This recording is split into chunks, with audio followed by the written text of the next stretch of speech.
Ano? Sinira mo na yung PNP. Ha?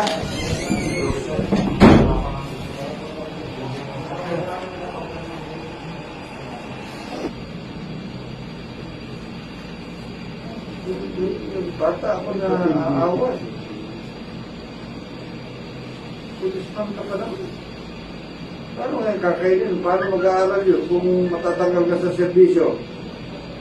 Hindi ko. Tatanggalin talaga ka namin sa serbisyo. You drag the entire organization. Parang aso lang na namatay ng tao at close range, even at the height of your anger. Then gusto ka bang sabihin, nandito si J.S. Giran ng IAS. Ipapasigot ka agad namin yung pre-charge mo. Ayun, nakakot na po yung pagkakamali. Nadala po ako ng sobrang konsyong. CCTV po ako sa ginawa ko. Nakitag sa CCTV. Unang-una para sa pag-video ko. Sasabihin ka sa akin, Kaya sana matulungan mo. ano itutulong ko sa'yo? Sige, masabi ka, ano itutulong ko sa'yo? Para sa pamilya ko lang sa kami. Yung sa pamilya mo, oo.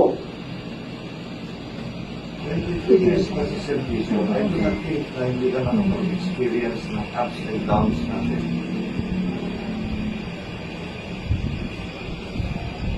Ano tinuturo sa inyo yan? Kung deep breathing? Pag pinahalas ka o binubuli tayo bilang alagad ng batas, yung malalim na.